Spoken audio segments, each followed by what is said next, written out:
साथियों नमस्कार। गाजीपुर टुडे के यूट्यूब चैनल पर आपका स्वागत है।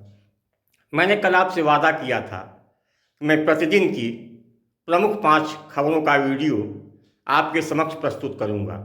तो आज मैं जिन वीडियो को प्रस्तुत करने जा रहा हूं, उनमें सेवा से वंचित अग्निवीरों का अर्धनग्न प्रदर्शन है। दूसरे में आम आदमी पार्टी के नेता जैस्मीन का दिल्ली क्राइम ब्रांच पे लगाया गया आरोप है। और तीसरे में कन्हैया कुमार, कांग्रेस पार्टी एनएसवाई के राष्ट्रीय प्रेसिडेंट, ने क्या कहा है, आप उनके वीडियो को देखेंगे।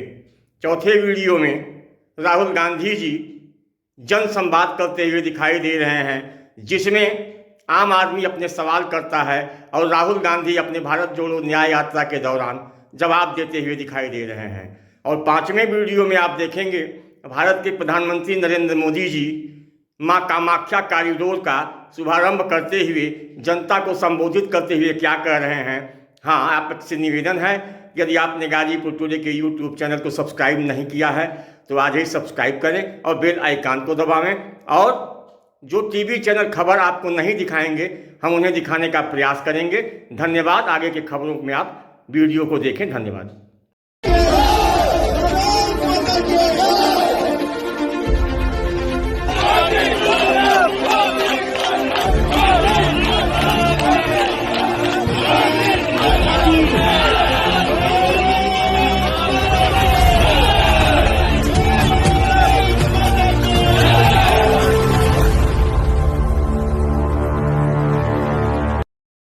कल क्राइम ब्रांच की एक टीम, दिल्ली पुलिस की एक टीम मुख्यमंत्री अरविंद केजरीवाल जी के आवास पर आई थी और एक नोटिस देना चाह रही थी।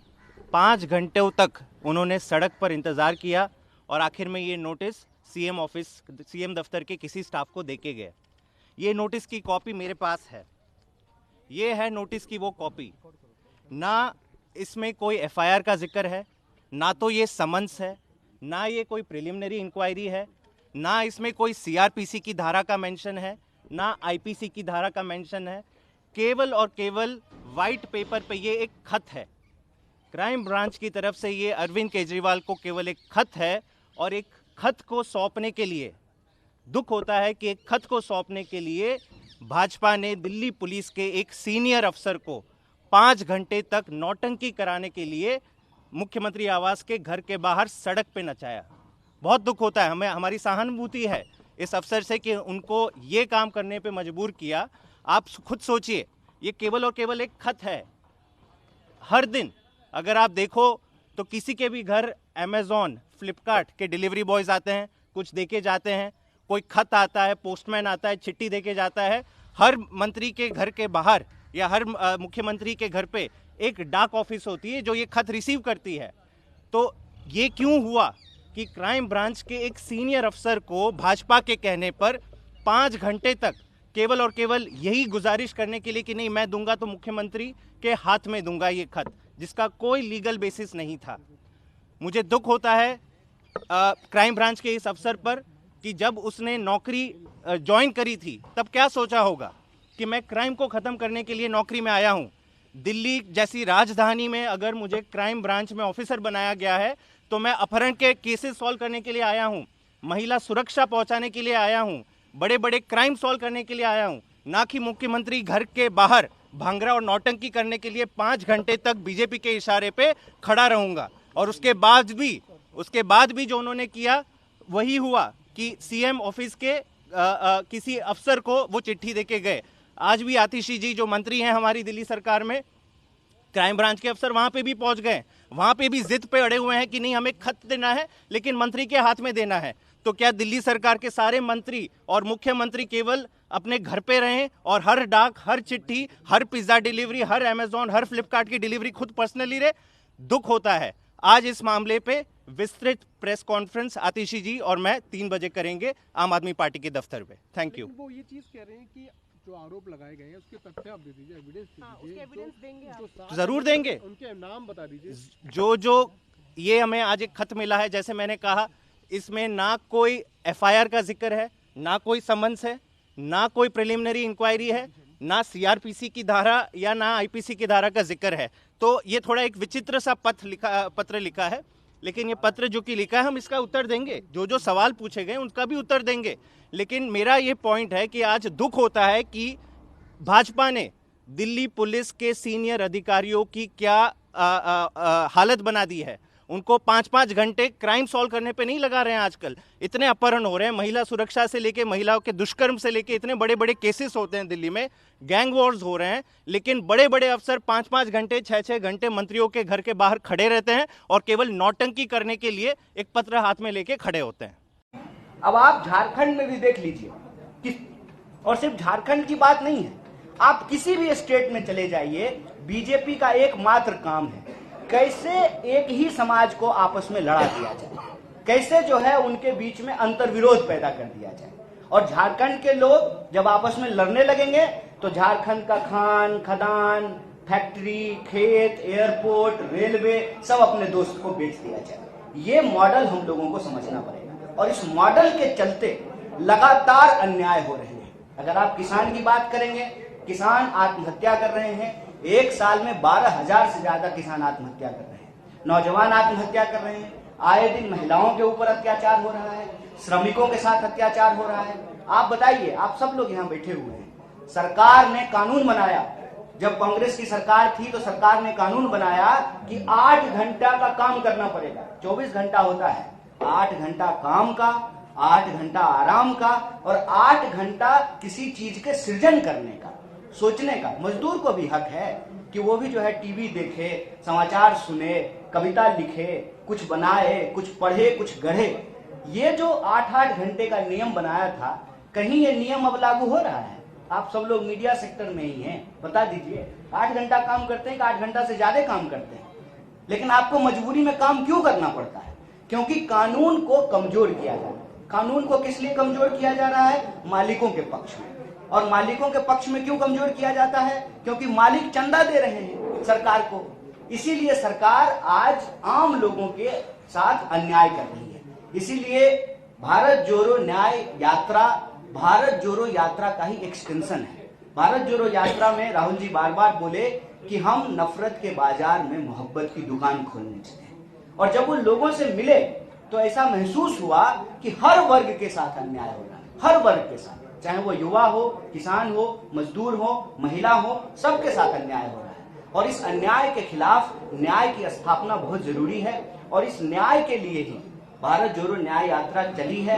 और इसमें हम आपके सामने कह रहे हैं कि हम जिस भी राज्य में जा रहे हैं उस राज्य के लोगों के जो मुद्दे हैं उन मुद्दों को हम उठा रहे हैं। आपने देखा होगा कि झारखंड में भी पेशा कानून की बात की गई, सरना कोड बिल की बात की गई और यहाँ के पब्लिक सेक्टर को जिस तरीके से बेचा जा रहा है उसको बचाने की बात की गई। यहाँ के किसानों की, आदिवासियों की, मजदूरों की, गरीबों की और यहाँ के जो नौजवान हैं, महिलाएं हैं, उनके जो सवाल हैं उसको हम लोग भारत जोड़ो न्याय यात्रा के माध्यम से उठा रहे हैं। और हमारा यह मानना है कि यह भारत जोड़ो न्याय यात्रा का ही प्रभाव है कि जहां जहां हम जा रहे हैं वहां वहां जो है इनके पेट में जबरदस्त दर्द हो रहा है। ऐसा दर्द हो रहा है कि ये साम दाम दंड भेद लगा करके उस जगह की सरकार को अस्थिर करने का प्रयास करते हैं। यहाँ की सरकार को भी अस्थिर करने का प्रयास किया।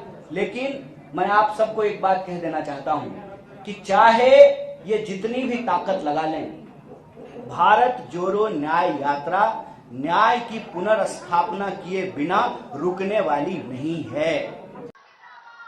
मैं कल शाम को यहां आया, जिस प्रकार से गुवाहाटी के लोगों ने रोड पर आकर के स्वागत सम्मान किया, अबाल वृद्ध सभी हमें आशीर्वाद दे रहे थे। मैं आप सबका हृदय से आभार व्यक्त करता हूं।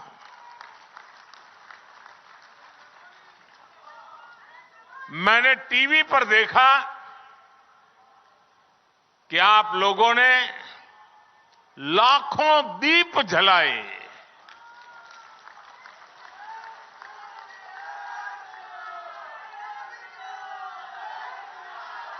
आपका ये प्यार आपका ये अपनापन, ये मेरी बहुत बड़ी अमानत है। ये आपका स्नेह, आपके आशीर्वाद मुझे निरंतर ऊर्जा देते रहते हैं। मैं जितना आप सबका आभार व्यक्त करूं, उतना कम है। भाइयों और बहनों, बीते कुछ दिनों में मुझे देश के अनेक तीर्थों की यात्रा करने का अवसर मिला है। अयोध्या में भव्य आयोजन के बाद मैं अब यहां मां कामाख्या के द्वार पर आया हूं। आज मुझे यहां मां कामाख्या दिव्य लोक परियोजना का शिलान्यास करने का सौभाग्य प्राप्त हुआ। इस दिव्य लोक की जो कल्पना की गई है, मुझे इसके बारे में विस्तार से बताया गया है। जब ये बनकर पूरा होगा तो ये देश और दुनिया भर से आने वाले मां के भक्तों को असीम आनंद से भर देगा। मां कामाख्या दिव्य लोक परियोजना के पूरा होने के बाद हर साल और ज्यादा श्रद्धालु यहां आकर दर्शन कर सकेंगे। और मैं देख रहा हूं कि मां कामाख्या के दर्शन की संख्या जितनी ज्यादा बढ़ेगी, उतना ही पूरे नॉर्थ ईस्ट में ये टूरिज्म का प्रवेश द्वार बन जाएगा। जो भी यहां आएगा, पूरे नॉर्थ ईस्ट के टूरिज्म की ओर बढ़ेगा। एक प्रकार से ये उसका प्रवेश